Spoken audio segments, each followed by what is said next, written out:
বন্ধুরা, Sujata village cooking এ আপনাদের অনেক অনেক স্বাগত জানাই। আজকে আমি আপনাদের কাছে একটি সম্পূর্ণ ইউনিক একটা কেকের রেসিপি নিয়ে এসেছি। তো বাড়িতে যে কেউ বানাতে পারবে, যে কোনোদিনও এই কেক বানায়নি সেও বাড়িতে বানিয়ে নিতে পারবে। তো দেখতে দেখতে তো 25শে ডিসেম্বর চলে এলো, আর বাজার থেকে কেক কিনে খেতে অনেক টাকার দরকার হয়। বাড়িতে উপকরণগুলো থাকলেই তো হাতে গোনা কয়েক টাকা খরচ হবে। আপনারা বাড়িতে খুব সুন্দরভাবে সহজ পদ্ধতিতে কেক বানিয়ে নিতে পারবেন।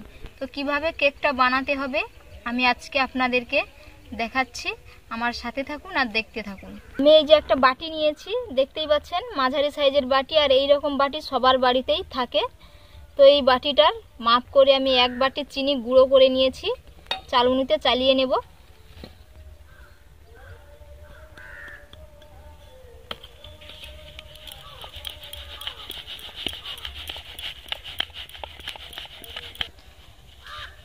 চালুনিতে চালিয়ে নিয়েছি, দিয়ে এই যে দানা দানাগুলো বেরিয়েছে এগুলো আমি বাদ দিয়ে দেব।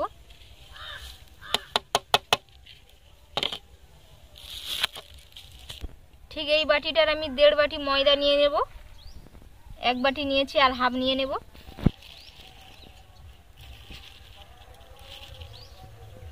এই যে 1.5 বাটি নিয়েছি, এটাও ভালোভাবে চালিয়ে নেব।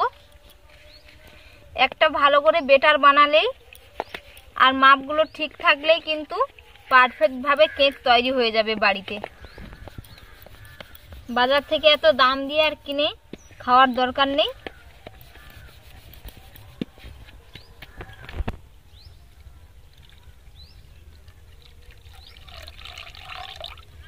এই বাটিটার ঠিক এক বাটি মাপ করে আমি দুধ নিয়েছি, গরুর দুধ।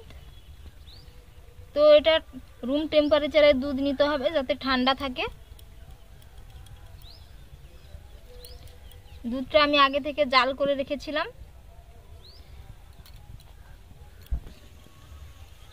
এই বাটিটার আমি হাফ বাটি সাদা তেল নিয়েছি।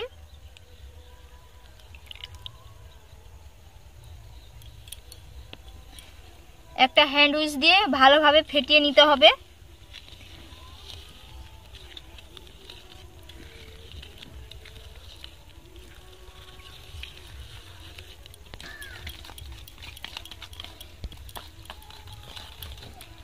এটা ভালোভাবে ফেটিয়ে নিতে হবে যাতে কোনো ডেলা ডেলা না থাকে।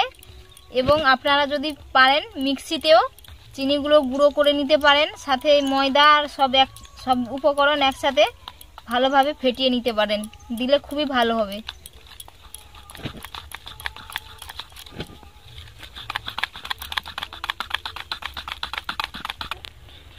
এই যে বেটারটা কত সুন্দরভাবে ফেটিয়ে নিয়েছি, পুরো ধপধপে সাদা হয়ে গেছে।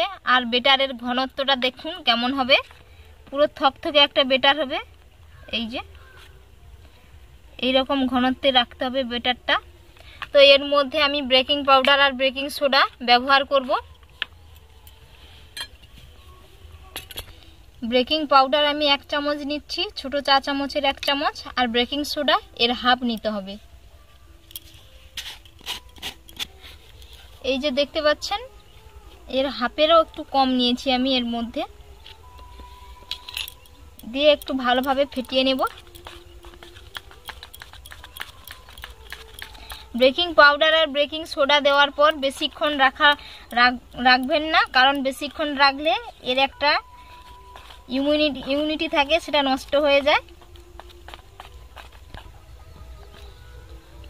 ভালোভাবে ফেটিয়ে নিয়েছি। তো এর মধ্যে আমি 3 থেকে 4 ফোঁটা ভ্যানিলা এসেন্স ব্যবহার করছি।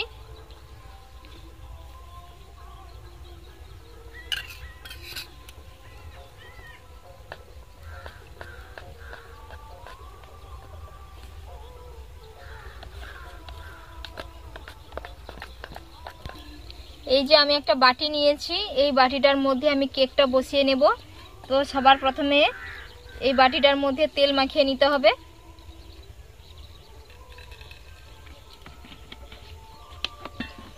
বাটিটার চারপাশ ভালোভাবে তেল মাখিয়ে নিচ্ছি।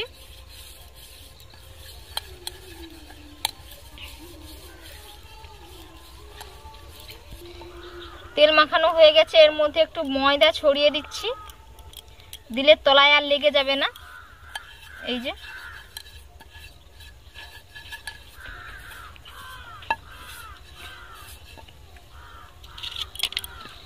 আমি একটা খাতার কাগজ কেটে নিয়েছি, এই কাগজটা এর মধ্যে বসিয়ে দেব।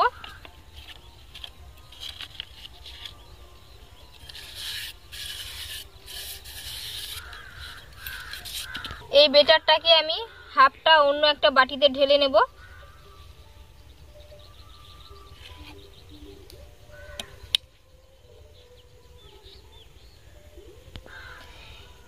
এই বাটিটার মধ্যে আমি 2 চামচ কোকো পাউডার মিশিয়ে দিচ্ছি।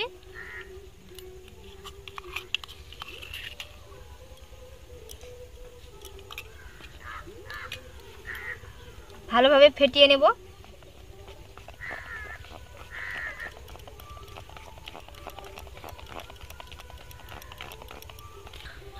এই বাটিটার মধ্যে আমি একটু একটু করে বেটার দিয়ে দেব।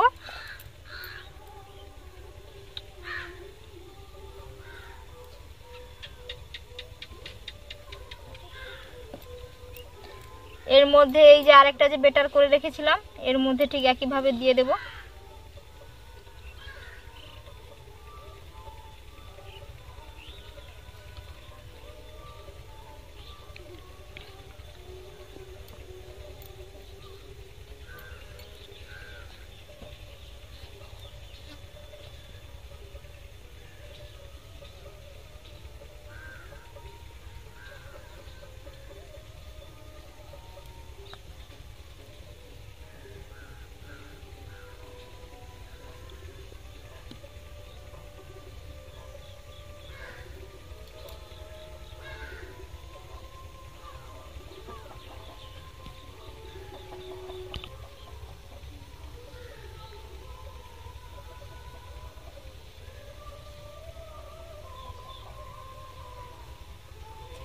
এরকম ভাবে পরপর আমি দিয়ে দেব।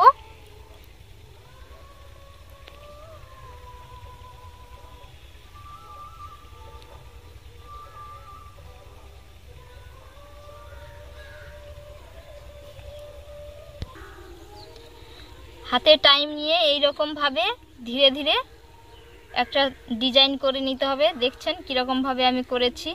তো একটা খাঁচি দিয়ে এরকম ভাবে কেটে নিতে হবে।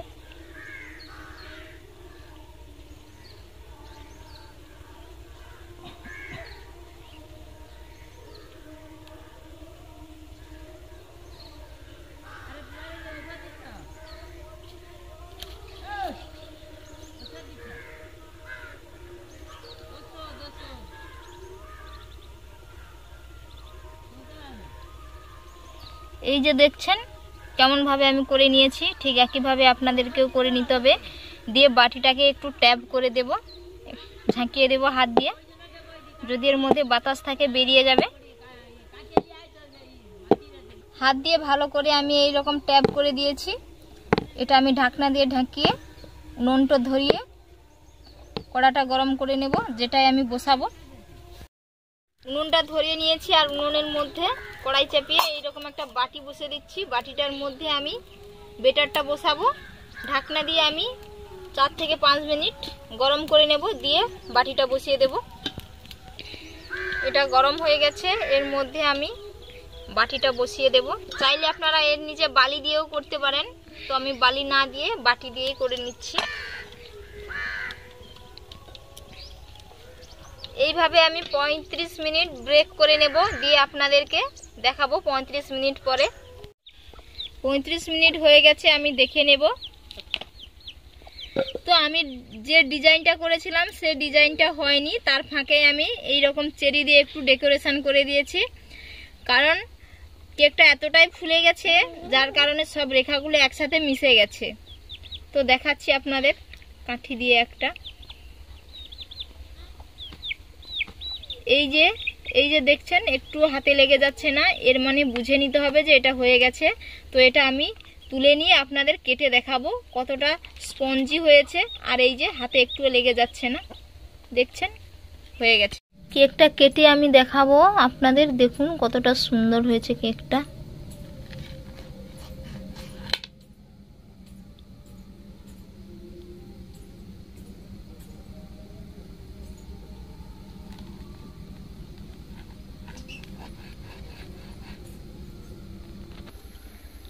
এই যে কেকটা কেটে নিয়েছি, কতটা স্পঞ্জি, এই যে খুবই স্পঞ্জি হয়েছে কেকটা। তো আমার একটাই অনুরোধ থাকলো, বাড়িতে আপনারা এইরকম ভাবে কেক বানিয়ে খাবেন, বাজার থেকে আর কিনে এনে খাওয়ার দরকার নেই। তো আজকের ভিডিওটা যদি আপনাদের ভালো লাগে আমার চ্যানেলটিকে লাইক, শেয়ার ও সাবস্ক্রাইব করে দেবেন, আমার পাশে থাকবেন। আমার ফেসবুক পেজটাকে আপনারা অবশ্যই ফলো করে রাখবেন। ভালো থাকবেন, সুস্থ থাকবেন, ধন্যবাদ।